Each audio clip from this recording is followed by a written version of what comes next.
अभी कुछ दिनों से इतिहास हम लोग डिस्कस कर रहे हैं और आप लोग सुन रहे हैं। आप लोगों को सुनने में ठीक लगता है, लेकिन आप ये कहेंगे पेपर में क्या करेंगे? पेपर में तो सब कुछ याद होगा नहीं। इतिहास, मेरा प्रश्न है कि अगर मैं 1900 से लेकर के 2000 तक का, क्या मैं राजाओं का युद्ध पढ़ूंगा तो इतिहास पूरा हो जाएगा? जैसे 1900 में तो राजा थे हमारे यहाँ पर, तो 1900 से लेकर 2000 तक मैं राजाओं को पढ़ूंगा तो क्या पूरा इतिहास मैं मान लूँ पढ़ लिया है मैंने?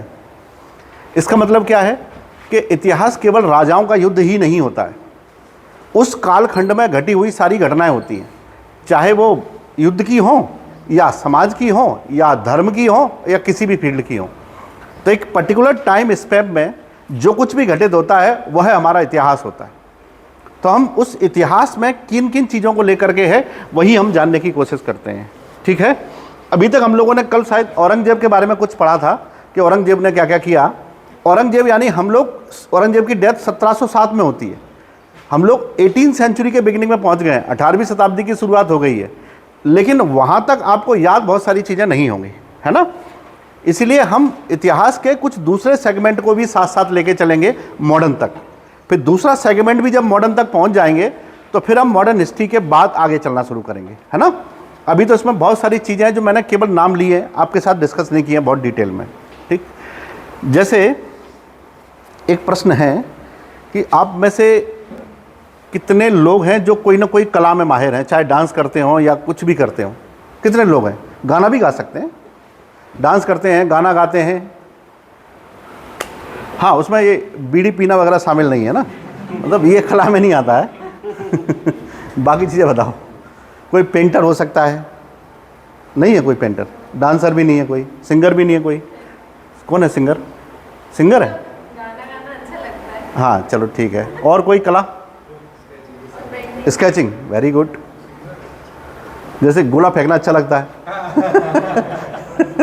ये कलाएं हैं हमारे अंदर की। नहीं बिल्कुल, जब अपन मार्शल आर्ट पढ़ेंगे, जब आपको युद्ध कलाएं पढ़ाएंगे तो उसमें ये भी आएगा, मुष्टि युद्ध भी आएगा, मल्ल युद्ध भी आएगा, उसमें सारे के सारे युद्ध आते हैं। आप में से कोई जिसने कराटे वराटे सीखे हो?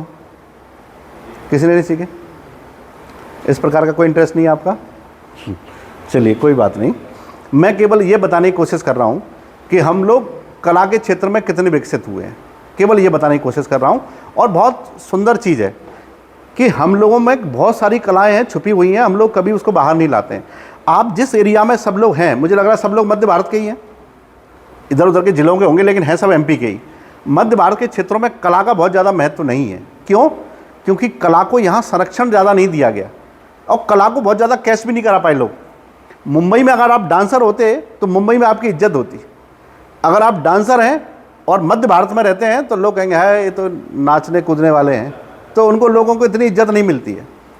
महिलाएं जो एक्टिंग करती हैं, सिनेमा में काम करती हैं, ड्रामा में काम करती हैं, उनको अच्छा एक्टर कहा जाता है, बहुत अच्छी एक्टिंग करती है। अब कहेंगे पता नहीं क्या करता है यार, वो नाटक वाटक करता है ऐसा ही, तो उसको ज़्यादा सम्मान नहीं मिलता है। तो क्षेत्रों के हिसाब से भी ऐसा देखा गया है। हम सारी कलाओं को दो भागों में बांट के देखते हैं। एक वे कलाएं जिनको हम लोग परफॉर्म करते हैं, परफॉर्मिंग आर्ट्स। एक वे कलाएं जिन्हें हम देखते हैं, विजुअल आर्ट। तो देखने वाली कलाएं और प्रस्तुतिकरण की कलाएं। प्रस्तुतिकरण की कलाएं कौन कौन सी हो सकती हैं? नृत्य हो सकता है, गाना हो सकता है, चित्रकला प्रदर्शनकारी है, परफॉर्मिंग वाली नहीं है ना, प्रस्तुतिकरण वाली नहीं है, वो देखने वाली है। आर्किटेक्चर हो सकती है ना, जैसे ये हमारी गोला फेंकने वाली यानी कि मार्शल आर्ट है, ये भी हमारी परफॉर्म करने वाली है। ठीक, तो ऐसे भारत में बहुत सारी कलाओं का प्राचीन से लेकर के आधुनिक काल तक प्रादुर्भाव हुआ है और वो कला एक हमारी हिस्ट्री का अनिवार्य तत्व है। उस कला को हम लोग कहते हैं कि इतिहास के साथ साथ कौन कौन से आर्ट्स का डेवलपमेंट हुआ है या राइज हुआ है, उसी को हम लोग देखते हैं। तो ऐसी ही कलाओं को हम लोग डिस्कस करने के लिए हैं ताकि हम इतिहास के उन सारे पक्षों को डिस्कस करें एक बार। जैसे हमने राजाओं के युद्धों को डिस्कस किया है, कलाओं का बहुत सारी कलाएं हैं, उन कलाओं का डिस्कशन करेंगे, फिर हम धार्मिक डिस्कशन भी करेंगे और फिर हम सामाजिक डिस्कशन भी करेंगे। तब जाकर के हम इतिहास की एक बेहतर समझ डेवलप कर पाएंगे कि किस समय पर क्या हुआ। हमने देखा कि उस समय अगर बाबर ने युद्ध लड़ा है 1526 का, तो हमने बाबर की सैनिक योग्यता तो दिखा दी, वो जीत गया। आपको ये भी बताना पड़ेगा कि बाबर धार्मिक रूप से कैसा था, सामाजिक रूप से कैसा था। बाबर ने क्या कोई कला विकसित की? मैंने आपको बताया था, बताइए बाबर को किस कला के लिए जाना जाता है? बाबर ने लिखने की एक नई कला मैंने बताई भी थी, मुवैया शैली को विकसित किया था। और बाबर के समय पर बड़े बड़े चित्रकार आए थे और वो बिहजाद वगैरह जो वहाँ से बुलाए गए थे फारस से, बहुत अच्छे चित्र बनाते थे और चित्रकारी को उसने बड़ा संरक्षण दिया है बाबर ने। उसके बाद धीरे धीरे जहांगीर के काल में चित्रकला बहुत उत्कर्ष पर पहुँच गई, इसलिए जहांगीर के काल को, स्पेशली जहांगीर के काल को चित्रकला का गोल्डन पीरियड कहते हैं। The golden period of painting during Mughals was the period of Jahangir between 1605 to 1627, 1605 से 1627 तक। लेकिन जहांगीर ने बिल्डिंगें नहीं बनवाई। बिल्डिंग बनवाने की बात करेंगे तो शाहजहां, जिसने पूरा खजाना लुटा दिया 2 ही प्रोजेक्ट पर, पूरा खजाना लुटा दिया और क्या बनवाया, लाल किला और ताजमहल। जब उसे लाल किले के मुसम्मन बुर्ज में रखा गया तो औरंगजेब ने लाल किले के बाहर एक दीवार बनवाई थी बहुत बड़ी, वो आज भी है। आप लाल किला देखने जाएंगे तो दीवार पहले दिखती है, पर उसके अंदर से जाके लाल किला दिखेगा आपको। तो शाहजहां बड़ा दुखी हुआ। शाहजहां ने कहा, एक सुंदर दुल्हन के चेहरे पर तुमने घूंघट डाल दिया। एक सुंदर दुल्हन थी लाल किला, इसलिए उस दीवार को आज भी घूंघट की दीवार के नाम से जानते हैं। ये वही दीवार है जिस पर खड़े होकर के 15 अगस्त को हमारे यहाँ फ्लैग होस्टिंग होती है, झंडा फहराया जाता है उसी दीवार पर, कहते हैं कि लाल किले की प्राचीर से। और आपको याद होगा शायद कि इसी लाल किले पर मुकदमा चला था आज़ाद हिंद फौज के खिलाफ, याद है, जिसमें कहते थे लाल किले से आई आवाज़, सैगल ढिल्लन सै नवाज, लाल किला तोड़ दो, आज़ाद हिंद फौज छोड़ दो, ये नारे लगते थे। तो ये आखिरी मुकदमा था। और अगर कोई पूछे आपसे कि अंग्रेज़ों ने भारत में आखिरी ऑफिस कौन सा होल्ड किया था, जब अंग्रेज़ यहाँ से ऑफिशियली लीव किए थे, चले गए थे सबको सौंप करके, तो आखिरी ऑफिस उनके पास दिल्ली का लाल किला ही था। बाकी सारी जगह उन्होंने खाली कर दी, लास्ट ऑफिस जो होल्ड किया था वो दिल्ली का लाल किला था। इसलिए लाल किले को शक्ति का केंद्र कहा जाता था, चूँकि वो मुगलों के समय से चला रहा था। अंग्रेज़ों ने अपनी राजधानी जब केंद्र शिफ्ट की थी तो उन्होंने नई दिल्ली बनवाई थी, और उस दिल्ली में उन्होंने नई नई चीज़ें बनवाई, north block, south block, parliament, president, उस समय उसको वायसराय हाउस कहते थे, अब उसे राष्ट्रपति भवन कहते हैं। नई नई चीज़ें बनवाई। तो ऐसी ही कलाओं को हम लोग थोड़ा डिस्कस करेंगे। इन्हीं कलाओं में से एक होती है पेंटिंग, चित्रकला, जिससे आप सब लोग वाकिफ़ हैं बहुत अच्छे से, और वो लोग ज़्यादा अच्छे से वाकिफ़ हैं जो उस दिन म्यूज़ियम गए थे, वहाँ चित्रकला बहुत सारी देखने को मिली थी, है ना। तो अगर मैं आपसे कहूँ कि भारत में चित्रकला के प्रमाण सबसे पहले कहाँ से मिले या कितने पुराने, तो आप क्या बताएंगे? जैसे मैं कहूँ कि इनमें से कौन सी कला भारत में सबसे पुरानी है, मैं लिखता हूँ नृत्य, मैंने लिखा है चित्रकला, मैंने लिखा है युद्ध कला, ठीक, और मैंने लिखा है वास्तुकला। अब बताओ इनमें सबसे पुरानी कौन सी है? चित्रकला। कैसे? वास्तुकला है। चित्र को देख के नृत्य सीखेंगे। अच्छा, इनमें सबसे उत्तर बताओ, सबसे पुरानी कौन सी है? नृत्य नहीं हो सकती, क्योंकि नृत्य का सबसे पुराना प्रमाण हमको हड़प्पा से मिला है। और हड़प्पा कितनी पुरानी है? ज़्यादा से ज़्यादा 2500 ईसा पूर्व, इससे पुरानी तो नहीं है। यहीं तो मिला है, डांसिंग गर्ल की स्टैचू मिली है वहाँ से, कांसे की बनी हुई, तो ये सबसे पुरानी नहीं हो सकती। अब हम वास्तुकला की बात करेंगे तो हमको सबसे पुराना स्ट्रक्चर जो वास्तुकला का मिला है वो क्या मिला है? हड़प्पा का ही मिला है। उससे पहले तो कोई बिल्डिंग के प्रमाण अपने पास है ही नहीं, तो ये भी इसी के बराबर हो गई, दोनों समकक्ष हो गई। अब बची चित्रकला और युद्ध कला। युद्ध कला के प्रमाण हमको कहाँ से मिले हैं? मौर्य काल से। चंद्रगुप्त और चाणक्य ने युद्ध के बहुत सारे उल्लेख किए हैं। उसमें सबसे पहले आई थी मल्ल युद्ध। मल्ल युद्ध का मतलब होता है कुश्ती, इसको मल्ल युद्ध कहा जाता है। इसकी 2 शैली होती थी, एक हनुमंतिया, एक जरासंधी, एक भीमसेनी। तो ये उन शैलियों में युद्ध होते थे। तो ये भी बहुत पुराना नहीं है, केवल ज़्यादा से ज़्यादा 300 BC का है या 400 BC का होगा। अब बचता है चित्रकला। सिंधु घाटी सभ्यता तो बहुत बात की अपन, और पहले चले जाओ ना उसके। आपको याद है कि 1880 में एक व्यक्ति थे जिनका नाम था आर्चीबाल, और उनके साथी थे जॉन कार्लाइल। जॉन कार्लाइल और आर्चीबाल ने सबसे पहले एक चीज़ डिस्कवर की, और वो थी चित्रकला। कहाँ पर डिस्कवर की? उत्तर प्रदेश के मिर्ज़ापुर में। जो उत्तर प्रदेश का मिर्ज़ापुर है, मिर्ज़ापुर में एक छोटी सी जगह है, उसको कहते हैं अहरोरा। वहाँ उन्होंने चित्र ढूंढे, वो चित्र बहुत पुराने थे। जब कार्बन डेटिंग हुई तो पता लगा वो तो हड़प्पा से भी लगभग 10,000 साल 20,000 साल पुराने, तो हड़प्पा से भी पुरानी चीज़ हो गई।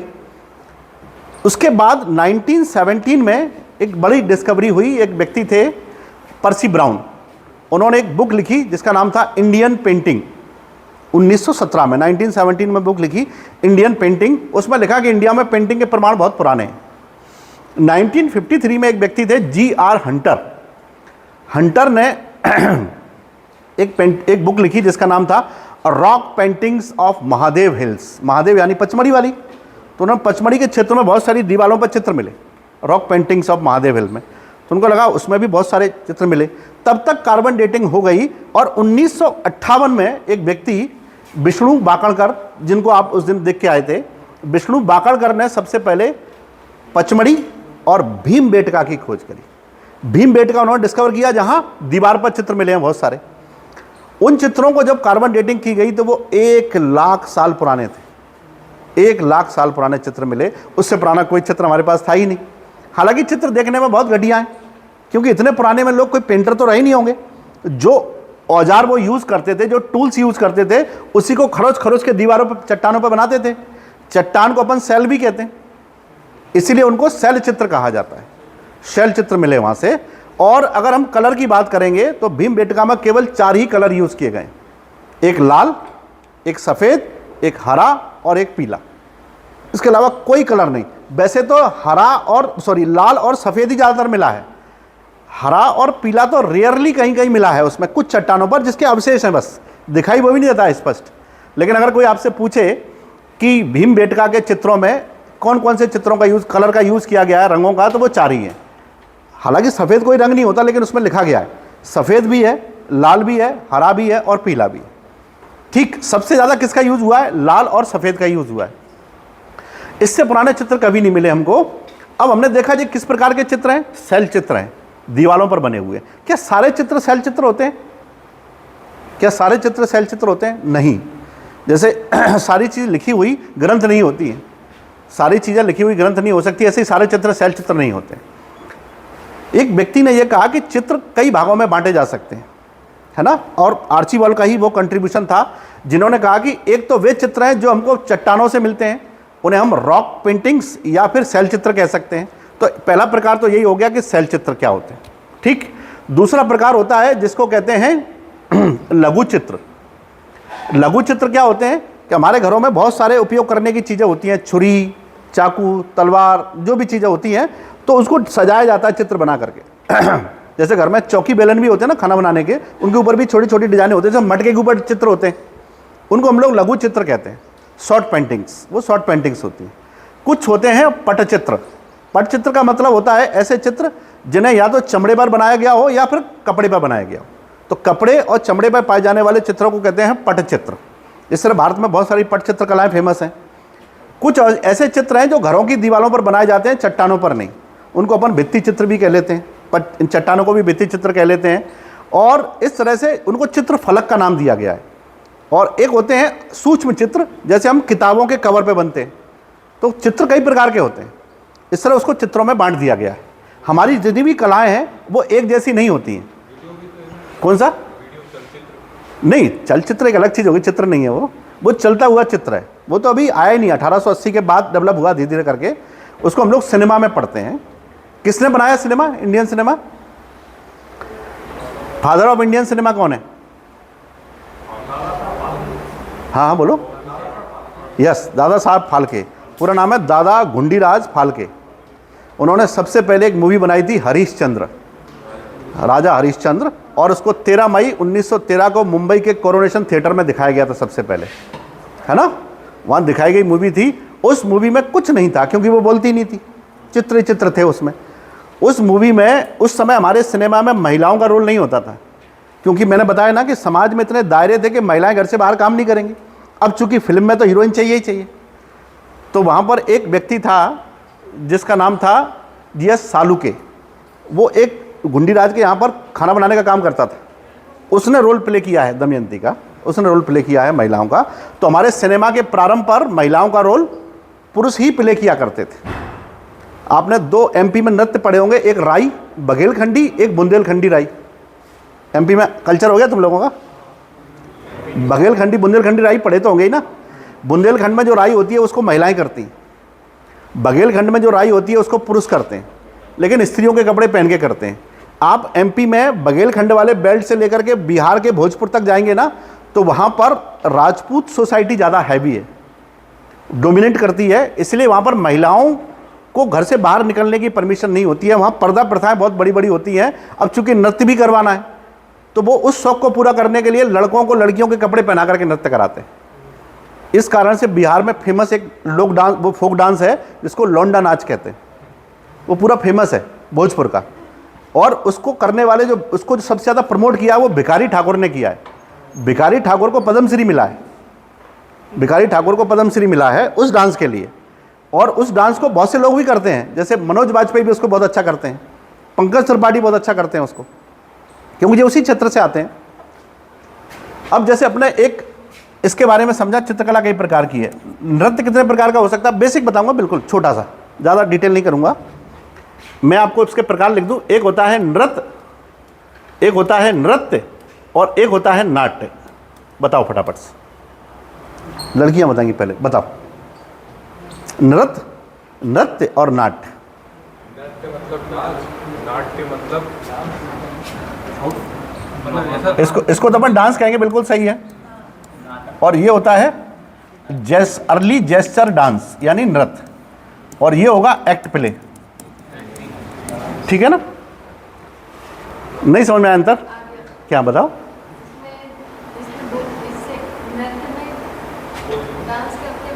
नृत्य में डांस करते हैं तो उसको ऐसे ही बोल दो नृत्य करते हैं। नृत्य में डांस कैसे करेंगे? मैं समझाता हूँ बहुत आसान भाषा में। कोई भी नर्तक या नर्तकी केवल अपने अंगों का संचालन करता है, जैसे हाथ ऐसे कर दिए, चक्कर लगा दिया, मुंडी करके ऐसे घुमा दी, उसमें केवल अंगों का संचालन होगा, चेहरे पर कोई भाव भंगिमाएं जेस्चर और पोस्चर नहीं आएगा, तो उसे अपन नृत्य कहते हैं। पहली अवस्था होती है, पहली अवस्था, इसमें कोई जेस्चर पोस्चर नहीं होगा, just a body movements and the movements of body organs. आपने कुछ भी, जैसे पुरानी फिल्में देखोगे, हीरोइन एक पेड़ की डाल पकड़ के ऐसे घूम जाती थी, वो डांस कर दिया, डांस कर दिया, क्या डांस कर दिया, तो उसको कहते हैं सबसे प्रारंभिक अवस्था। फिर आती है नृत्य।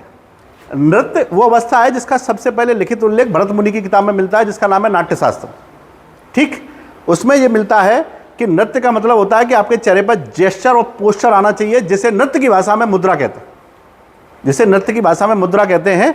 और सबसे फेमस मुद्रा होती है डांस की, जिसे कहते हैं त्रिभंग मुद्रा। जब कोई भी नर्तक या नर्तकी अपने शरीर को गर्दन, वेस्ट और नीज, तीन जगहों से बेंड करता है, यानी घुटने मुड़े हुए होना चाहिए, कमर तिरछी होनी चाहिए और गर्दन भी मुड़ी हुई होना चाहिए, तो उस मुद्रा को कहते हैं त्रिभंग मुद्रा। और त्रिभंग मुद्रा में ही हमको वो मूर्ति मिली थी कांसे की, हड़प्पा से, इसलिए तो पहचान लिया कि ये डांस कर रही है। नहीं, कैसे पता लगता? मूर्ति देख के कैसे पता लगाएंगे डांस कर रही है वो? कैसी? नटराज त्रिभंग मुद्रा में है, लेकिन वो 7वीं शताब्दी की बहुत बात की है, त्रिभंग मुद्रा में। अब यहां से हो गया नृत्य, केवल जेस्चर और पोस्चर आया है, मुद्राएं आई हैं।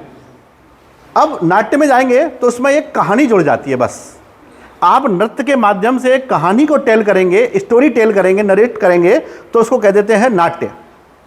उदाहरण के लिए रासलीला नृत्य नहीं है, नाट्य है। रामलीला नृत्य नहीं है, नाट्य। उसमें एक कहानी चलती है, जैसे भाई एक नर्तकी है, वो डांस करते करते ये कहानी सुना रही है कि मैं पानी भरने के लिए गई, कृष्ण ने मेरी मटकी तोड़ दी, तो वो एक कहानी टेल कर रही है, पूरी एक स्टोरी टेल कर रही है, तो उसको हम लोग कहते हैं कि ये स्टोरी टेलिंग हो रहा है, इसमें एक कहानी है, कथानक है, इसलिए ये नाट्य होगा, नृत्य नहीं होगा। नृत्य में तो अंगों का संचालन और जेस्चर पोस्चर होगा, ठीक है। जैसे कथकली है, कथकली एक नाट्य है, नृत्य नहीं है, लेकिन उसे हम क्लासिकल डांस में पढ़ते हैं। क्लासिकल डांस है हमारा कथकली, लेकिन है काम किसका करता है? वो नाट्य का। उसमें कहानी चलती है, कौन क्या कर रहा है। बहुत सारे हैं, जैसे ओडिसी में भी एक कहानी चलती है, जिसमें भी चाहे अपन चाहे कर सकते हैं कहानी। अगर हम नृत्य के माध्यम से कहानी दिखाएंगे, स्टोरी दिखाएंगे, तो वो नाट्य हो जाएगा। नाटक और नृत्य के मिक्सचर को ही नाट्य कहते हैं, नाटक और नृत्य के मिक्सचर को ही नाट्य कहते हैं। समझ पाए? ठीक। अब नाट्य जब हम करते हैं तो उसमें से दो तरह के विचार, किसी नाट्य को देख करके मन में दो तरह के विचार आते हैं। एक विचार आता है लास्य और एक विचार आता है तांडे। लास्य और तांड्य। अगर हम किसी नृत्य को देख करके अच्छा लग रहा है, सुखद महसूस हो रहा है, वाव मोमेंट आ रहा है उसमें, तो उसको हम लोग कह देंगे यहाँ ये बहुत अच्छा लग रहा है देखने में, आंखों के लिए बहुत प्लीजेंट है, तो उसे कहते हैं लास्य भाव आ रहा है इसमें से। और लास्य भाव किसको डेडिकेटेड है? पार्वती को। लेकिन नृत्य को देख करके रोंगटे खड़े हो जाए, गुस्सा आ जाए, तो उसको कहते हैं तांड्य भाव। और तांड्य भाव किसको डेडिकेटेड है? भगवान शिव को, है ना, भगवान शिव को डेडिकेटेड है। तो नृत्य में कितने भाव होते हैं? 2, लास्य और तांड्य। लास्य किसको डेडिकेटेड है? पार्वती को। तांड्य किसको है? ठीक ऐसे ही नाट्य के 3 प्रकार हैं नृत्य के, नृत्य और नाट्य। सबसे आधुनिक कौन सा है? नाट्य, जिसमें 2 चीजें मिक्स होती है, नाटक और नृत्य। प्रारंभिक अवस्था कौन सी है? नृत्य, जिसमें केवल अंगों का संचालन होता है, कोई भाव भंगिमा नहीं होती। त्रिभंग मुद्रा हमेशा नाट्य में होती है, नृत्य में होती है। और नृत्य फिर आगे अपन पढ़ेंगे कितने प्रकार के आते हैं। पहला है क्लासिकल, शास्त्रीय नृत्य। दूसरे हैं सेमी क्लासिकल, अर्धशास्त्रीय नृत्य। तीसरे हैं जिनको हम लोग कहते हैं लोक नाट्य, जो अलग अलग एरिया में फेमस है। और चौथे हैं जिनको हम लोग कहेंगे जनजातीय नृत्य। तो 4 प्रकार के नृत्य हो गए। अब क्लासिकल नृत्य किसे कहेंगे, है ना, किसे कहेंगे? परिभाषा क्या होगी उसकी? नहीं, क्षेत्र का तो फिर लोक नृत्य हो जाएगा, क्षेत्र नहीं कह सकते उसका ना। ऐसे नृत्य जिनका उल्लेख प्राचीनतम शास्त्रों में मिलता हो, जिनका उल्लेख प्राचीनतम शास्त्रों में मिलता हो, और उस नृत्य में कोई ना कोई एक ऐसी विधा हो, कोई ना कोई ऐसी विधा और नियम हो जिसको हर व्यक्ति को फॉलो करना ही पड़ेगा। जैसे शास्त्रीय नृत्य जब सीखने जाते हैं तो एक जैसे होते हैं, कहीं भी सीखो एक जैसे होते हैं, इसलिए उनको शास्त्रीय नृत्य कहा जाता है, क्योंकि उनमें एक ट्रेडिशन है और उनकी जो ओरिजिन है वो बहुत पुरानी मानी जाती है। इसके अलावा किसका? हाँ, शास्त्र में उल्लेख होना चाहिए। और इसके अलावा एक और पैरामीटर है। 1952 में हमने नाट्य कला मंडल एक संस्था बनाई थी दिल्ली में। उस संस्था को ये जिम्मेदारी दे दी गई है, वो संस्था चाहेगी जिसको शास्त्रीय नृत्य घोषित कर देती है, वो संस्था जिसको चाहेगी उसको शास्त्रीय नृत्य घोषित कर देती है। अभी हाल ही में असम के सदरिया को शास्त्रीय नृत्य घोषित कर दिया गया है, सदरिया को शास्त्रीय नृत्य घोषित कर दिया गया है, समझ गए? तो नृत्यों की संख्या 8 हो गई है, जो पहले 7 होती थी अब 8 हो गई है। शास्त्रीय नृत्य इसीलिए है कि वो कहीं भी सीखेंगे एक जैसा ही दिखेगा, उसमें कोई अंतर नहीं होता एरिया वाइज। आप कथक यहाँ करेंगे तो भी वैसा ही है, सेम। तमिलनाडु में करेंगे तो भी सेम है, उड़ीसा में करेंगे तो भी कथक सेम है, उसके नियम सेम होते हैं। तो that particular dancing tradition which has the rules and regulation to be followed without changing according to places, स्थानों के आधार पर जिसमें परिवर्तन नहीं होता, उसको हम लोग कह देते हैं शास्त्रीय नृत्य। हमारे शास्त्रीय नृत्यों में सबसे फेमस है कथकली। उसको कथकली नहीं कहते हैं, कथकली कहते हैं। कहाँ का है ये? केरला से आता है। क्या स्पेशल है इसमें? वाइट साड़ी पहनते हैं। वो मोहिनीअट्टम है। हाँ, ये तो वो है जिसमें इतना भारी सा मेकअप करते हैं। ये वो डांस है जिसमें लगभग 30 से 40 किलो का मेकअप होता है। मेकअप 30 से 40 किलो का होता है, और वो भी 3-4 घंटे में होता है। 20 मिनट की परफॉर्मेंस होती है उसमें। ऐसा वो लगाते हैं ना, एक देखा है ना आपने। और पूरा का पूरा डांस जेस्चर और पोस्चर पे चलता है। कौन डांस कर रहा है ये तो आप पहचान ही नहीं पाएंगे, उंगलियों के मूवमेंट पर और आंखों के मूवमेंट पे चलता है। हाँ, नेहवाली नहीं करती, वो महिला नहीं करती, इसको पुरुष करते हैं। मेवाली मोहिनीअट्टम करती है, वो कुचिपुड़ी करती है ना, ये नहीं करती है। तो वो नृत्य सब, इस नृत्य की एक और विशेषता है। ये नृत्य अगर किसी को सीखना है तो पहले उसको कलारी पट्टू सीखना पड़ता है। कलारी पट्टू एक मार्शल आर्ट है, तलवारबाजी है। आपने टीवी पर ऐड देखा होगा, एक देगी मिर्च का ऐड आता था, उसमें 2 लोग तलवार लेके बहुत ऊपर तक उछलते हैं, तो 6 महीने उसको कलारी पट्टू कहते हैं। ऐसा कौन सा शास्त्रीय नृत्य है जिसको सीखने के लिए आपको युद्ध कला सीखनी पड़ेगी, मार्शल आर्ट सीखनी पड़ेगी? तो वो है कथकली। और ये पुरुष प्रधान नृत्य है। पुरुष प्रधान इसीलिए है कि बहुत भारी भरकम मेकअप होता है उसमें, बहुत 4 घंटे का लगभग मेकअप होता है, और उसके बाद 20-30 मिनट की परफॉर्मेंस होती है। तो कथकली बहुत फेमस है, पुरुष प्रधान नृत्य है, और बहुत सारे कलाकार, इसके नए नए स्कूल भी बने हुए हैं। एक हमारा शास्त्रीय नृत्य है जिसको हम लोग कहते हैं कुचिपुड़ी। कुचिपुड़ी देखा होगा, देखा है, सुना है बस, देखा नहीं है। आंध्र प्रदेश में एक गांव है कुचेलपुरम, वहीं से शुरू हुआ है, इसीलिए इसको कुचिपुड़ी के नाम से जानते हैं। अब इसके पीछे की एक चीज़ और समझ लीजिए, ये परीक्षा में आती है कि आपने कई बार परीक्षा में ये प्रश्न देखा होगा कि इनमें से कौन सा डांस ऐसा है जो देवदासी परंपरा से संबंधित है। ये तो आपने सुना ही होगा। तो देवदासी परंपरा से क्या आशय है? देवों की सेवा करते थे ना, उनको देवदासी बोलते थे। मंदिरों में एक ऐसा कल्चर देखा गया कि जब अरब से लोग व्यापार करने के लिए दक्षिण भारत में आते थे, मैंने बताया भी था आपको, तो दक्षिण भारत में व्यापार करने के लिए आते थे, उन लोगों ने मस्जिदें बनवा रखी थी अपने बगीचों में, मसालों का व्यापार करने आते थे और वो वहाँ कई महीनों तक रुकते थे। ऐसा कहते हैं कि वो कई महीनों तक रुकते थे तो विवाह भी करते थे यहाँ पर, और विवाह करते थे और जाते समय उनको तलाक देके चले जाते थे अरब से आने वाले लोग। ऐसी स्थिति में भारतीय परंपरा में अगर किसी महिला को उसके पति ने छोड़ दिया, परित्यक्ता है वो, तो उसको समाज में वो सम्मान तो मिलता नहीं है, ना वो स्थिति मिलती है उसको। तो ऐसी महिलाओं को ऐसा माना जाता था कि ये ईश्वर को समर्पित कर दी गई, अब ये ईश्वर की दासी हैं और मंदिरों को भेज दी जाती थी। वो मंदिरों की सीढ़ियों की सफाई करना, फूल मालाएं बनाना, टोकरियां इधर से उधर करना, ये सारे काम करती थी। उन महिलाओं को ये कहा जाता था, नौकरानी कोई नहीं कहता था उनको, ये कहते थे कि ये देवों की दासियां हैं, इसलिए उनको देवदासी कहते थे। और देवदासियों की संख्या बढ़ती जाती थी। वो देवदासियां मंदिर के पुजारियों के लिए नृत्य वगैरह पेश करती थी। तो जो नृत्य पेश करती थी उन्हें कहते थे देवदासी परंपरा के नृत्य। तो ऐसे नृत्य जिनकी उत्पत्ति देवदासी ट्रेडिशन से हुई है उन्हें देवदासी नृत्य कहते हैं। उनमें से एक ये भी है जिसका नाम है कुचिपुड़ी। कुचिपुड़ी देवदासी परंपरा से ही निकला नृत्य है, और देवदासी परंपरा से एक नृत्य निकला था जिसका नाम था सादिर। उसी सादिर से निकला आगे चल के कुचिपुड़ी। ये प्रश्न 3-4 बार परीक्षा में आया है पिछले 2-3 साल में कि कुचिपुड़ी जो नृत्य है उस नृत्य का मूल नाम क्या है, किस नृत्य से निकला है। तो इसमें एक तो शास्त्रीय नृत्य कौन कौन से हैं और कौन सी स्टेट से शुरू हुए, ऐसा नहीं है कि उस स्टेट में ही होते हैं। जैसे कथकली मैंने बताया, एक और शास्त्रीय नृत्य जिसको कथक कहते हैं। कथक तो किसी ने, कोई भी जब डांस सीखने जाता है तो बेसिकली कथक ही सीखता है वो। कथक कहाँ से आया? उत्तर भारत से आया। उत्तर प्रदेश में लखनऊ के नवाब वाजिद अली शाह इसके संरक्षक हैं। वो बहुत अच्छा कथक करते थे खुद, उन्होंने कथक के लिए स्कूल भी खुलवाए, और लखनऊ घराना आज भी फेमस है कथक सीखने के लिए। इसके अलावा जूनागढ़ के नवाब भी कथक करते थे। तो ऐसा कहते हैं कि कथक नृत्य को उत्तर भारत के या मध्य भारत के मुस्लिम शासकों ने अच्छा संरक्षण दिया, वे खुद भी करते थे और स्कूल भी खोले। लेकिन भारत में आज भी सबसे अच्छा कथक रायगढ़ में सिखाया जाता है, छत्तीसगढ़ में। उसको कहते हैं कथक घराना। जैसे संगीत के घराने होते हैं ना, बजाने के घराने होते हैं, नृत्य के घराने होते हैं, तो रायगढ़ घराना कथक के लिए बहुत फेमस है, बहुत फेमस है। तो वहाँ से कथक फेमस हो गया। कथक बहुत बेसिक है। इसके अलावा एक मणिपुरी है। मणिपुरी आपने देखा ही होगा, सुना तो होगा ही। मणिपुरी मणिपुर से ही संबंधित है, ओडिसी ओडिशा से ही संबंधित है। भरतनाट्यम है ना, भरतनाट्यम सादिर से ही निकला है, और इसको लोग कहते हैं कि भरत मुनि ने चलाया इसलिए इसको भरतनाट्यम कहते हैं।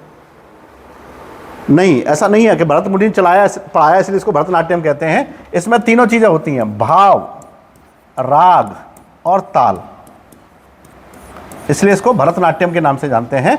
और ये तमिलनाडु का सबसे प्रसिद्ध नृत्य है। हेमा मालिनी इसको भी करती है ना, बजंती माला भी इसको करती थी, और रेखा भी इसको करती है। साउथ इंडिया से ये वो भी इसको करती हैं। साउथ इंडिया में डांसिंग का बड़ा ट्रेडिशन है, हमारे उत्तर भारत में नहीं। उत्तर भारत में लोग क्या सीखने जाते हैं? हिप हॉप, बिग बॉइंग है ना, सांबा, चाचा, मोबिलो पास्तो, कंटेम्प्ररी, सालसा, ये सीखने जाते हैं और सीख भी नहीं पाते। मतलब हाथ पैर और ख़राब कर लेते हैं, शरीर का नक्शा भी ख़राब हो जाता है। लेकिन हालांकि अपन किसी डांस को क्रिटिसाइज नहीं कर रहे हैं, लेकिन फिर भी भारत की नृत्य परंपरा वैसे ही इतनी महान रही है ना। और ऊपर से आजकल तो डांसिंग का बड़ा बहुत कठिन है, सिखाने वाले भी नहीं बचे एक तो, और दूसरा यह कि देखेगा भी नहीं। जैसे तुम किसी से कहो शादी में जाओ कहीं, और उससे कहो हटो हटो हटो, बारात में भरतनाट्यम करेंगे, हट इसको हटाओ इसको यहाँ से, कौन करेगा भरतनाट्यम? बारात में कैसे भरतनाट्यम करेगा? बारात में तो लोग अच्छा वाला डांस नहीं कर पाते। बारात में तो डांस करने के लिए खास किस्म की दवाई की जरूरत पड़ती है, ऐसे थोड़ी कर सकते हैं। बारात में तो आप ऐसे भी नहीं कर सकते हैं, नृत्य कैसे करेंगे भाई? और बारात में अगर किसी ने ईमानदारी से नृत्य किया कि हटो हटो हम अकेले करेंगे, तो बाकी लोग बोर हो जाएंगे, तो या तो वो आपको फेंक देंगे भाई, उनको तो करना ही। और बारात में नृत्य नहीं होता है, एक तरह का तांडव जैसा होता है। ये बात सही कही उसने, तांडव जैसा होता है उसमें तो हाँ। और बारात में तो जो सबसे खतरनाक नृत्य होता है, जैसे इन्होंने बताया, वो है नागिन नृत्य। मैंने मतलब एक का मैं साक्षात गवाह हूँ। एक गांव में बारात गई और इतनी धूल में बैंड बज रहा था कि उसमें खड़ा होना बहुत मुश्किल था। एकदम धुआं धुआं हो रहा है कि लोग डांस करेंगे तो धुआं तो होगा ही। एक लड़का जो बराबर चल रहा है डांसर के साथ साथ एक बैग पकड़े हुए और चला जा रहा है। मेरे को किसी ने बताया कि अभी देखो ये कलाकारी दिखाएगा, तो मैंने सोचा कुछ कलाकारी पटाखे वटाखे चलाएगा, कुछ रखे हुआ है इसमें। जैसे ही लड़की के दरवाजे पर पहुंचे, धूल वहाँ पे थी बराबर, उसने बैग खोला, नहीं बैग नहीं खोला, बैग तो अलग रख दिया। फिर वो जो नागिन बना है अगले आधा घंटे के लिए, उसके कपड़े पहचानना मुश्किल हो गया जी कौन है, बिल्कुल धूल धूल में। और उसने किसी से कोई बात भी नहीं की। ये सब करने के बाद अपना बैग उठाया, नहाया, कपड़े चेंज किया, फिर आके बैठ गया। तो मैंने कहा तो इसीलिए आया था कि हाँ कि हमारा मेन काम यही है, हम इसीलिए बुक किए जाते हैं कि नागिन डांस करेंगे। तो ऐसे भी लोग हैं। तो नृत्य परंपरा भारत में कहाँ से निकली? सादिर से, देवदासी से, भरतनाट्यम से, कथकली से होते हुए और फिर धीरे धीरे करके नागिन डांस तक पहुँच गई। सद्रिया को इसलिए ले लिया कि उसके प्रमाण हमको असम के बहुत सारे असमिया भाषा ग्रंथ हैं उनमें मिले हैं, और उसका ट्रेडिशन बहुत अच्छा है, वो बहुत मिलता जुलता है ओडिसी से, तो ओडिसी के जैसा ही है। तो नाट्य कला मंडली ने क्या किया था, 2010 में एक सेमिनार बुलाया था। उस सेमिनार में उसने वोट डलवाए डांसर से। तो अधिकांश लोगों का मानना था कि सद्रिया में एक परंपरा है और उसको सब लोग फॉलो करते हैं, तो उन्होंने उसको डिक्लेयर कर दिया कि ये हमारा शास्त्रीय नृत्य है, और वो असम का है। 2 लोग करते हैं इसको, भीड़ नहीं करती है इसको। नहीं, ऐसा कोई समय नहीं है। ये शास्त्र अपने सारे 1000 साल से पुराने हैं। शास्त्र का देखा जाए तो अगर किसी भी शास्त्र में उसके अवशेष मिल गए तो मान लेते हैं कि पुराना है, इसीलिए। और ये डिसीजन किसी और का नहीं होता, नाट्य कला मंडली किसी को भी कर सकती है। हालांकि वो इसके लिए एक जूरी बनाती है, सब लोग मिलकर करते हैं, एक आदमी नहीं करता है उसको। तो इस तरह से भारत में नृत्य परंपरा बढ़ रही है। और अब हमारे पास सद्रिया भी है जो हमारा शास्त्रीय नृत्य है। लेकिन याद रखिएगा, असम में सद्रिया से ज़्यादा लोग वो करते हैं बिहू, लेकिन बिहू शास्त्रीय नृत्य नहीं है। जैसे कर्नाटक में लोग सबसे ज़्यादा यक्षगान करते हैं, यक्षगान शास्त्रीय नृत्य नहीं है। बिहू और यक्षगान ये दोनों सेमी क्लासिकल हैं। सेमी क्लासिकल है, इसका मतलब ये है कि ये जल्दी ही शास्त्रीय बन सकते हैं, जल्दी ही शास्त्रीय बन जाएंगे। और एक और है मीनाक्षी नाटकम, जो कर्नाटक का ही है, ये भी सेमी क्लासिकल है। तो ये तो हुए शास्त्रीय नृत्य, चाहे भरतनाट्यम हो, कुचिपुड़ी हो, या कथकली हो, मोहिनी अट्टम हो। केरल में एक, हाँ मोहिनी अट्टम केरल की, उसके बारे में बता दूं। मोहिनी अट्टम वो नृत्य है जैसे माना जाता है कि भगवान विष्णु ने मोहिनी का रूप धर के किया था, और भगवान विष्णु ने जब मोहिनी का रूप धारण किया था तो भगवान शिव ने उनसे विवाह किया था मोहिनी के रूप में। उससे एक पुत्र पैदा हुआ जिसका नाम रखा गया अयप्पा। और अयप्पा का एक बहुत फेमस मंदिर बना हुआ है केरला के सबरीमाला में। आपने अगर कहानी सुनी हो कि केरला के सबरीमाला मंदिर में ये परंपरा है कि वहाँ कोई भी महिला, कोई भी लड़की जो 14 वर्ष से ज़्यादा की है और 45 वर्ष से छोटी है, उसको परमिशन नहीं है। ये वो समय होता है किसी भी फीमेल का जब ओव्यूलेशन होता है और पीरियड्स होते हैं। या तो मीनोपोज के बाद जा सकते हैं वहाँ पर, या इसके शुरू होने से पहले जा सकते हैं। इसको सुप्रीम कोर्ट ने बैन कर दिया था 2018 में कि सारे मंदिरों में अलाउ किया जाता है, ये महिलाओं के साथ भेदभाव है। तो सब लोग तैयार हो गए मानने के लिए, सब लोग तैयार हो गए मानने के लिए। सारे मंदिरों से तख्तियाँ हटा दी गई, महिला की इच्छा है जब जाना चाहे तब जा सकती है मंदिर में, क्योंकि आर्टिकल 19 का वायोलेशन हो रहा था। केरला के सबरीमाला के लोग इतने कट्टर थे, उन्होंने कहा कि नहीं, हम मंदिर में महिलाओं को प्रवेश नहीं देंगे। कुछ महिलाओं ने प्रवेश किया तो उन्होंने रोक दिया, तो फिर फोर्स बुलाया गया, मंदिर के लोग भी इकट्ठे हो गए, बड़ा झगड़ा हुआ वहाँ पर। और वहाँ के केरला के लोग कह रहे, मंदिर के मैनेजमेंट के लोग कह रहे कि अगर मंदिर में महिलाएं प्रवेश करेंगी तो हम फांसी लगा लेंगे। और रोड पर सब लोग फांसी का फंदा लेके घूम रहे। अब ये नहीं समझ में आया रोड पर लगाएंगे कैसे, रोड पर फंदा लेके घूम रहे कि हम लोग लगा लेंगे, कैसे लगाएंगे पॉसिबल ही नहीं है रोड पर लगाना। हालांकि सेंट्रल गवर्नमेंट के दखल देने के बाद भी धीरे धीरे करके ये मामला सॉल्व हो गया और मंदिर में महिलाओं को प्रवेश मिल गया। तो मंदिर याद रखना है आपको, कौन सा मंदिर है? अयप्पा भगवान का मंदिर है। मंदिर कौन सा है? सबरीमाला। कौन से स्टेट में है? केरला में। ठीक, प्रश्न ये है कि सबको पता है कि सबरीमाला मंदिर केरला में, लेकिन ये याद रखना है कि अयप्पा भगवान का मंदिर है। और अयप्पा भगवान ब्रह्मचर्य का पालन करते हैं, इसलिए वहाँ महिलाओं का प्रवेश उन्होंने मना कर दिया था। हाजी अली की दरगाह पर भी ऐसा ही था मुंबई में, लेकिन वहाँ भी अलाउ हो गया। गुना के जैन मंदिर में भी ऐसा ही था। अधिकांश मंदिरों में तख्तियाँ लगी थी, लेकिन वो सारी हटा दी गई हैं, वायोलेशन था आर्टिकल 19 का, इसलिए उसको चेंज कर दिया गया। तो भारत में नृत्य परंपरा बहुत समृद्ध रही है। अब मोहिनी अट्टम हो गया। केरला में एक और होता है जिसको कहते हैं ओट्टन तुल्लन। वो शास्त्रीय नृत्य नहीं है, लेकिन शास्त्रीय नृत्य के जैसा ही है। केरला में तो सारे नृत्य बहुत अच्छे किए जाते हैं। ओट्टन तुल्लन की बहुत सारी चीज़ों को रविन्द्रनाथ टैगोर ने लिखा था। रविन्द्रनाथ टैगोर ने अपने आर्टिकल्स में कई बार उसकी तारीफ की है, और उन्होंने बहुत सारे कलाकारों को बंगाल भी ले गए। और बंगाल में उसको उन्होंने प्रमोट भी करवाया। तो अगर कोई पूछता है कि बंगाल में ओटन तुल्लन को प्रमोट कराने का काम किसने किया, तो रविन्द्रनाथ टैगोर ने किया। और टैगोर के बारे में ये कहा जाता है कि वो अच्छे डांसर भी थे, अच्छे गायक भी थे, अच्छे राइटर भी थे और अच्छे सिंगर भी थे, पेंटर भी थे। ऐसी कोई आर्ट नहीं है जो उनको नहीं आती हो। रविन्द्रनाथ टैगोर इतने बड़े आर्टिस्ट थे रविन्द्रनाथ टैगोर।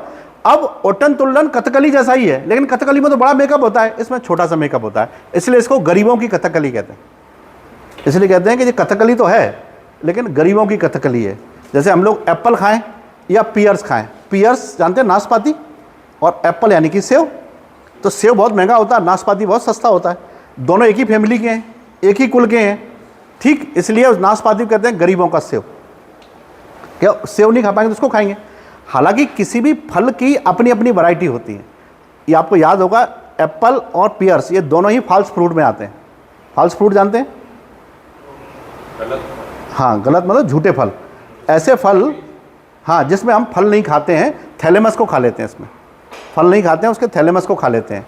ऐसे ही एक सब्जी भी होती है, उसको फॉल्स वेजिटेबल कहते हैं, जैक फ्रूट, कटहल को कहते हैं हम लोग, है ना, वो भी फॉल्स होती है। क्योंकि एप्पल में हम फल नहीं खा सकते हैं, फल जहरीला होता है, एप्पल का अंदर जो बीजा निकलते हैं ना उसमें, वो जहरीले होते हैं। तो हमारे यहाँ नृत्य परंपरा बहुत समृद्ध रही है। दक्षिण भारत में ही ज़्यादा फेमस क्यों है नृत्य परंपरा? क्योंकि नृत्य परंपरा को दक्षिण भारत के लोगों ने ही संस्कृति के तहत उत्पन्न किया। उत्तर भारत में नृत्य परंपरा बहुत ज़्यादा नहीं रही। उत्तर भारत में गायन परंपरा बहुत फेमस रही, गायक कलाकारों की कोई कमी नहीं है उत्तर भारत में। तो हमारे अब आते हैं हम नृत्य के दूसरे सेक्शन पर। एक मैंने बताया था लोक नृत्य, एक बताया था जनजातीय नृत्य। दोनों में क्या अंतर होगा? लोक नृत्य और जनजातीय नृत्य में क्या अंतर होगा? एक ही अंतर है, मैं आपको एग्जैक्ट बता देता हूं। जैसे पंजाब में भांगड़ा होता है, गिद्दा होता है ना? लावड़ी कहाँ होता है? महाराष्ट्र में होता है। घूमर कहाँ होता है? डांडिया कहाँ होता है? छपेली कहाँ होता है? बिहार में। और रौफ कहाँ होता है? जम्मू कश्मीर में होता है। जम्मू कश्मीर में। बिहू कहाँ होता है? असम में होता है, ठीक। यक्षगान कहाँ होता है? कर्नाटक में होता है। राई कहाँ होता है? एमपी में होता है। नौटंकी कहाँ होती है? यूपी में होती है। तो ये सारे क्या हैं? क्या ये जनजातीय नृत्य हैं कि लोक नृत्य हैं? लोक नृत्य हैं। लोक नृत्य मतलब अलग अलग क्षेत्रों में जो पाए जाते हैं वो लोक नृत्य हैं। अब मैं कहूँ भगोरिया कहाँ होता है, तो आप उसका उत्तर मध्य प्रदेश ना दे करके ये देंगे कि ये भीलों में होता है सर, है ना? यही तो उत्तर उसका सही है कि भीलों में होता है। मैं कहूँगा गेंडी कहाँ होता है, आप कहेंगे सर गोंड जनजाति में होता है ना? मैं कह रहा हूँ गिटियोरा कहाँ होता है, तो आप कहेंगे मुंडा जनजाति में होता है। आप जनजाति का नाम बताने की कोशिश करेंगे जिस जनजाति में होता है। क्या बेटा? हाँ, लोक नृत्य बेटा तमिलनाडु का है वो। तमिलनाडु में जो फेस्टिवल होता है ना, एट्टीवरम पल्लाम में, वहाँ होता है वो, तो लोकल फेस्टिवल है वो तो। और कोई सुना हो तो बताओ। तो अब अंतर ये पड़ता है कि हम क्या लोग भांगड़ा नहीं करते हैं? हम लोग करते हैं। हम महिलाएं गिद्दा करती हैं, भांगड़ा करती हैं, डांडिया करती हैं। नवदुर्गा में तो खैर पागल हो जाती हैं, यहाँ पर सब गुजरात छोड़ो, पूरे मध्य प्रदेश में लोग पागल हो जाते हैं, पूरे इंडिया में। तो महिलाएं डांडिया गुजरात का कर रही हैं, इसमें कोई दिक्कत नहीं है। भांगड़ा कर रही हैं तो भी किसी महिला को भगोरिया करते हुए सुना? क्यों नहीं सीखा भगोरिया हमने? क्योंकि उसका संबंध किसी जनजाति से जुड़ा हुआ है। जनजाति नृत्यों में मोबिलिटी नहीं होती है, मतलब वो जनजाति में ही सीमाबद्ध होते हैं। उसको सामान्य संस्कृति के लोग सीखना नहीं चाहते हैं, और वो सीखते भी नहीं, क्योंकि कई बार ऐसे नृत्य होते हैं जनजाति बहुत टिपिकल होते हैं। जनजाति नृत्यों में कठिनाई बहुत होती है। जैसे आप नॉर्थ ईस्ट में जाएंगे तो वहाँ जनजातियों में एक नृत्य होता है जिसको कहते हैं लाई बेला। लाई बेला, और वो नागांव में होता है। वो नृत्य उस दिन होता है कि जब वो बच्चा बड़ा हो जाता है 13-14 साल का, उसको शिकार करने के लिए भेजते हैं, तो लाई बेला करते हैं। और लाई बेला के बाद उसको एक गिलास पानी पिलाते हैं, एक मटका होता है बड़ा सा, उसमें से एक गिलास पानी उसको पिलाते हैं, और ये कहते हैं कि इसको पूरे कबीले का आशीर्वाद मिल गया, अब वो शिकार करने जा सकता है, बहुत ताकत मिल गई। उस मटके में जितने भी कबीले के बूढ़े बड़े होते हैं उन सब की लार होती है उसमें, है ना? तो कहते हैं उसको आशीर्वाद मिल गया। तो ऐसे भी नृत्य हैं। गोल गधेड़ा, आपको पता ही है गोल गधेड़ा कैसा नृत्य है? गोल गधेड़ा सुना है? सुना होगा ना गोल गधेड़ा। तो जो भगोरिया फेस्टिवल जब होता है ना, भगोरिया फेस्टिवल कहाँ होता है? होली से जस्ट पहले होता है, भीलों के क्षेत्र में होता है, यानी कि बड़वानी से लेकर के इंदौर के क्षेत्रों में होता है। उस फेस्टिवल में ये परंपरा है, त्यौहार है वो, एक तरह का मेला लगता है। तो कोई भी पुरुष आता है वो सज धज के आता है, स्त्रियां भी सज धज के आती हैं, और पुरुष लोग जो स्त्री पसंद आती है उसके माथे पर गुलाल लगाते हैं। अगर बदले में स्त्री ने भी गुलाल लगा दिया तो वो उससे तैयार है विवाह करने के लिए, उसको लेकर वो भाग जाता है, इसलिए इसको भगोरिया कहते हैं। फिर 2-3 दिन बाद गांव में वापस आएंगे, फिर उनकी विधिवत शादी कर दी जाएगी। इसको सह पलायन मैरिज भी कहते हैं, मैरिज बाय कैप्चर भी कहते हैं, है ना, इसको कई नामों से है। वो जो जोड़ा भागा है ना, हाँ, वो लड़की वाले के घर वाले ढूंढते हैं, तो वो अगर वो मिल गया तो शादी कैंसिल हो जाती है। नहीं तो वो शादी को अच्छी बात है। वो मिलेगा क्यों, भागते ही ऐसे हैं। और चूड़िया अब ढूंढने वाला काम बचा भी नहीं है, वो भी चाहते हैं कि हमको मिले ना, ताकि शादी तो कन्फर्म हो जाए। होता क्या है कि मध्य प्रदेश में एक जिला भी है जिसका नाम है जिला भिंड। जिला भिंड में क्या है कि सेक्स रेशो बहुत कम है, 1000 पुरुषों पर 838 महिलाएं वहाँ पर।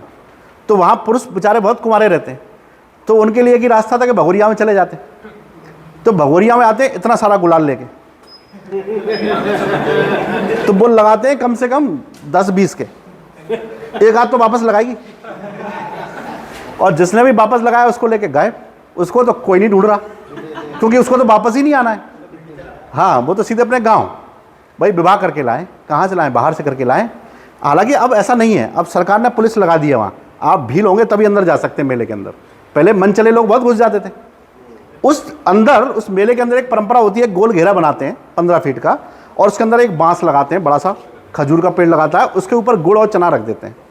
उसमें 10 लड़कियां खड़ी होती हैं और एक लड़का उस पर चढ़ने की कोशिश करता है, और लड़कियां उसको रोकती हैं, कभी उसको नाखूनों से चिकुटी काटती हैं, कभी झाड़ू से मारती हैं, डंडे से मारती हैं, ताकि ये चढ़ ना पाए।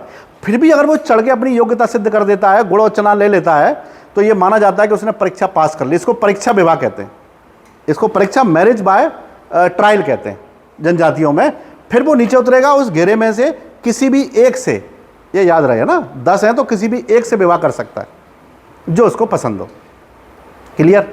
इसको कहते हैं गोल गधेड़ा। तो गोल गधेड़ा भगोरियाओं से संबंधित है। तो वहाँ पे जो नृत्य होता है उसको अपन भगोरिया नृत्य के नाम से जानते हैं, वहाँ भी नृत्य होता है। तो जनजातीय नृत्यों में मोबिलिटी नहीं होती है, इसको कहते हैं गतिशीलता। ये गतिशीलता नहीं पाई जाती जनजातीय नृत्यों में, जबकि लोक नृत्यों में गतिशीलता पाई जाती है। लोक नृत्य इधर से उधर पहुंच जाते हैं। जैसे हम लोग इडली खाते हैं, दक्षिण भारत का कल्चर है, लोक कल्चर है। उत्तर में भी लोग इडली खाते हैं, डोसा खाते हैं, सांभर खाते हैं। आपने कभी जनजातियों के भोजन ट्राई क्यों नहीं किए? क्योंकि उन भोजन के प्रति लोगों में आरुचि है, वो सोचते हैं कि नहीं, हम ऐसा भोजन नहीं करेंगे जो हमें पता ही नहीं क्या है उसमें। जैसे जनजातीय भोजन कई प्रकार के होते हैं, है ना। पेज सबसे फेमस भोजन है जनजातियों का, और छत्तीसगढ़ में जाएंगे तो वहाँ पर चापड़ा सबसे फेमस है। चापड़ा जानते हैं? जो लाल चीटी होती है ना, उसकी चटनी, हाँ, उसको चापड़ा कहते हैं, क्योंकि वो खट्टी होती है। चीटी में फार्मिक एसिड होता है, चीटी आप खाएंगे तो खट्टी लगेगी आपको, क्योंकि फार्मिक एसिड है उसमें। और फार्मिक एसिड तो पहले से है ही, नमक और डाल दो थोड़ा सा और पीस दो सिलबट्टे पे, चापड़ा बन गया। उसको चापड़ा कहते हैं। कई मूवी देखेंगे ना आप, बस्तर वगैरह की कोई मूवी आई हो उसमें देखेंगे तो कई ऐसी मूवी में दिखाया गया है कि क्या खा रहे हैं, चापड़ा खा रहे हैं। ऐसे ही चौरी भी होता है, जो झारखंड के क्षेत्रों में खाया जाता है, चूहे होते हैं ना उनको। हाँ, तो ऐसे कई तरह की चीज़ें हैं। तो जनजातीय नृत्यों में खान पान में प्रतिबद्धता पाई जाती है, वो मोबाइल नहीं होते, एक जगह से दूसरी जगह नहीं जाते आसानी से। लेकिन ट्राइबल में मोबिलिटी बिल्कुल होती है, और वो जनजातीय नृत्यों में मोबिलिटी होती है, फोक डांस में नहीं होती, इसलिए वो इधर से उधर फैल जाते हैं। यहाँ पे लोग बिहू भी करते हैं, जनजातीय नृत्य अक्सर फैलते नहीं है, ये उनमें डिफरेंस होता है ना। और जनजातीय नृत्य किसी भी दूसरी जनजाति में भी नहीं जाते हैं। भीलों का नृत्य गोंडों में नहीं जाएगा, गोंडों का नृत्य भीलों में नहीं आएगा। अपने अपने नृत्य के लिए, परंपराओं के लिए वो प्रतिबद्ध होते हैं। ये उनमें बेसिक डिफरेंस होता है जनजातीय नृत्यों में, शास्त्रीय नृत्यों में और सेमी क्लासिकल में। ये 4 प्रकार के नृत्य परंपराएं हैं। आपको केवल इतना सा पता होना चाहिए कौन से नृत्य की कहाँ से शुरुआत हुई, किस स्टेट से बिलोंग करता है, और किस स्टेट से बिलोंग करने के अलावा उसमें और कौन कौन सी परंपराएं हैं, कि वह नृत्य उस नृत्य को करने वाले फेमस कलाकार कौन है। ये थोड़े से पता होंगे तो आप परीक्षा में कोई भी प्रश्न कर सकते हैं। ठीक है, तो मैं बोलता जाऊंगा, मैं बोर्ड पे लिखता जाऊंगा, आपको जब लगे तो नोट कर लेना उनको। जो चीज़ आपको नहीं पता हो, जो पता है उसको नोट करने की ज़रूरत नहीं है। ठीक है, चलिए मिलते हैं। अब अपने यहाँ भी खाने की बेल हो गई है, अब ज़्यादा मन लगेगा नहीं।